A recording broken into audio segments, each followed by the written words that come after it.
Donc, bonjour à tous. Donc, aujourd'hui, on va résoudre une question sur la géométrie, inspirée par l'examen d'admission à l'École polytechnique de Bruxelles de septembre 2019. Donc, normalement, le niveau est abordable à tout le monde, de la secondaire à l'université, si vous avez ça dans votre programme. Donc, ici, on a l'équation d'une droite avec des paramètres A et B. Et pour la question A, on nous demande de déterminer le point. Bon, on suppose qu'on a un point P dans l'espace et on demande de déterminer les coordonnées du point P', qui est la projection du point P sur notre droite D, en considérant XP, YP, ZP comme des paramètres réels quelconques. Donc ici, XP, YP, ZP vont être des paramètres quelconques durant toute la résolution. Et je précise bien que cette partie, c'est juste la première partie de la vidéo. Il y aura une deuxième partie par la suite. Donc avant de continuer, je vais juste te demander avant tout de regarder la vidéo de préparation que j'ai faite sur la géométrie, si tu penses ne pas avoir les bases nécessaires pour aborder ce problème. Et de façon générale, si tu es ici, c'est forcément pour apprendre. Donc, je te conseille d'abord de passer par la vidéo de préparation que j'ai réalisée avant de suivre celle-ci avec moi. Donc, on peut partir. C'est parti. Donc, pour le point A, je vais d'abord représenter un peu géométriquement à quoi ressemble le problème. Donc, ici, j'ai l'équation d'une droite D, que je peux représenter de façon quelconque comme une droite avec un vecteur directeur. Et je dois faire la projection orthogonale d'un point P quelconque dans l'espace. Donc, je prends un point P quelconque dans l'espace et je fais sa projection orthogonale sur ma droite D que je nomme ce point P'. Donc, je vais d'abord essayer de calculer certains éléments que je définis ici dans ma représentation géométrique. Donc, comment est-ce que je peux déterminer le vecteur directeur d'une droite? C'est assez simple. Pour trouver le vecteur directeur d'une droite, j'ai besoin de connaître deux points quelconques sur ma droite, disons A et B, et je fais juste les coordonnées en B moins les coordonnées en A. Si je prends l'équation de cette droite, je peux choisir un point tel que, par exemple, x qui vaut 0, je retrouve le point 0 en x, 0 en y, et b en z. Je prends le point 0, 0, b. Je peux prendre x qui vaut 1, je trouve le point 1, y qui vaut a, et z qui vaut b. Je peux prendre le point 0, 0, b, et le point 1, a, b. Et je fais la différence des deux pour avoir le vecteur directeur. C'est ce que je fais ici.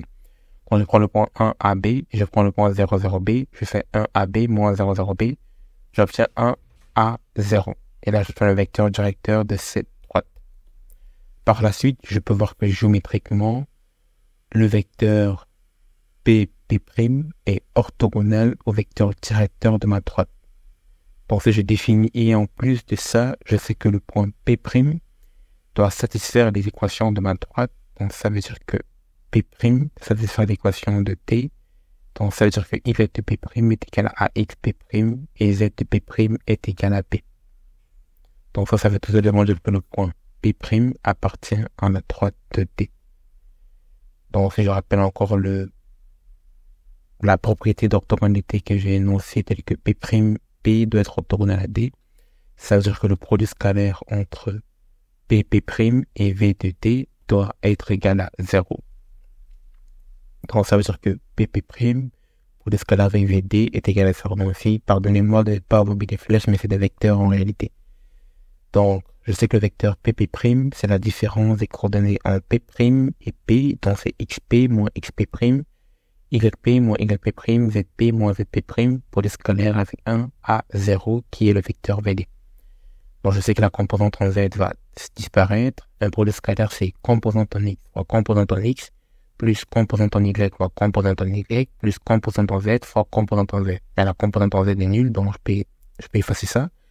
Et je vais mettre les contributions de XP et de XP' d'un côté de l'équation. Donc, je recopie ça ici.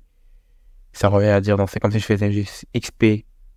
Je faisais x fois 1, ça fait xp, yp fois a, ça fait ya. Ici, xp' fois 1, ça fait xp', yp' fois a, ça fait ya'. Je mets de l'autre côté parce qu'il y a un moins normalement qui sépare les deux. Donc, je sais que yp' est égal à xp'. Donc, ça veut dire que dans cette équation, j'ai xp' plus a au carré xp'. Donc, je vais combiner les trois équations que j'ai là, ça et ça, en remplaçant YP' par AXP'. Donc, si je fais ça, je suis j'ai ce système d'équations. Les deux premières, c'est en fait la définition que P', c'est sur l'équation de ma droite. Et la troisième, c'est cette équation où j'ai remplacé YP' par AXP'. Du coup, j'ai XP' plus A au carré, XP' que je factorise ici. Dans la base de cette équation, je peux déterminer XP' en divisant tout par A plus 1 plus A au carré. Donc, du coup, XP' c'est XP plus A YP divisé par A par 1 plus A au carré. Et ici, si on se rappelle bien, on doit déterminer les composants de P' en fonction de XP, YP, ZP. Ce que je fais ici, dans la composante en X, je divise tout par 1 plus A carré, j'ai XP plus A YP divisé par 1 plus A carré. Pour YP', je dois juste faire XP' fois A, donc je recoupe XP' fois A, et ZP', c'est tout le temps B. Donc là, j'ai terminé le point A, j'ai déterminé les coordonnées de P', qui est la projection orthogonale de P sur ma droite de T. Pour le point B, je dois établir l'équation paramétrique de ma droite, la droite perpendiculaire à P. Donc la droite perpendiculaire à P, on me dirait que c'est cette droite que je peux appeler la droite T par exemple. Je sais que pour déterminer l'équation d'une droite, j'ai besoin de deux choses, deux points en réalité. Donc si je connais deux points, je peux définir l'équation d'une droite comme celle-ci. Sachant que les deux points, c'est le point P et le point P'. Donc l'équation de ma droite T peut être définie comme le vecteur OP. Désolé pour moi, c'est un vecteur pas juste OP, mais un vecteur OP, plus lambda qui est mon paramètre, d'où le nom équation paramétrique, fois le vecteur P'. Donc P' correspond à faire le point P' moins le point P moins les coordonnées du point P'. Donc c'est ce que je fais ici. Ici, je recopie XP, YP, ZP, lambda, coordonnées en X. Donc je fais composant de P' moins composant de P. Composant de P' moins composant de P, composant de P' moins composant de P. Alors que P, les coordonnées en P, c'est les coordonnées quelconques. Ça, c'est les coordonnées en P' que j'ai déjà calculées au point A. Et c'est tout. Et là, je définis l'équation paramétrique de ma droite en fonction de XP, YP et ZP. Là, je peux m'arrêter là. Donc, voici la définition de l'équation d'une droite. Tu as juste besoin de connaître deux points. P, que tu ne connais pas a priori, donc c'est un point quelconque dans cet énoncé. P' que tu as calculé au préalable au point A. C'est tout. Maintenant, le point C, déduisez dans les coordonnées du système, du symétrique Q du point P par rapport à D. Donc, qu'est-ce que c'est qu'un symétrique d'un point par rapport à une droite? Donc, géométriquement, ça correspond à prendre une droite. Donc, c'est ma droite D. Je trace ma droite D que j'ai définie ici. Le point P se passe là. Le point P' est au centre. Le point Q qui est le symétrique. C'est le symétrique tel que la distance QP doit être égale à la distance PP'. Donc, cette longueur doit être égale à cette longueur. En d'autres termes, PP' est égal à PQ. À P'. Donc, cette distance P' est égale à P'. Donc, le but ici, c'est de pouvoir trouver les coordonnées du point Q. Une façon simple de faire ça, c'est de pouvoir exprimer en réalité Q en fonction de P' et de P, parce que c'est les seules coordonnées que je connais en réalité. Donc, si je définis OQ, si je parle, ça c'est le théorème de Charles, c'est généralisé. Si je veux connaître les coordonnées OQ, je peux dire que OQ c'est OP plus PP' plus PQ. La seule coordonnée que je ne connais pas, c'est PP'. Mais je connais bien aussi PQ'. Je connais OP, je connais pas PP' et je connais pas P'Q.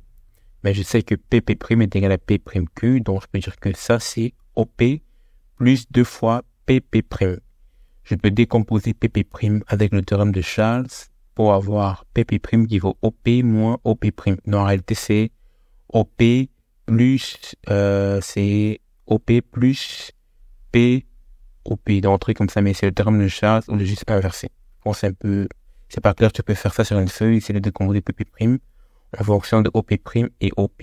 Géométriquement, moi, je peux voir que c'est OP' moins OP, mais tu peux faire ça avec le théorème de Charles à la main, tu vas retrouver OP' moins OP.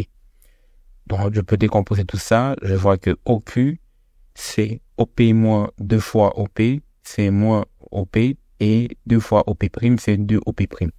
Donc ça veut dire que les coordonnées en OQ, c'est 2 fois les coordonnées en OP' moins OP. Et je connais la coordonnée en OP', c'est que j'ai calculé tout à l'heure, c'est ça. Et les coordonnées en OP, c'est les coordonnées quelconques qui sont données dans l'énoncé.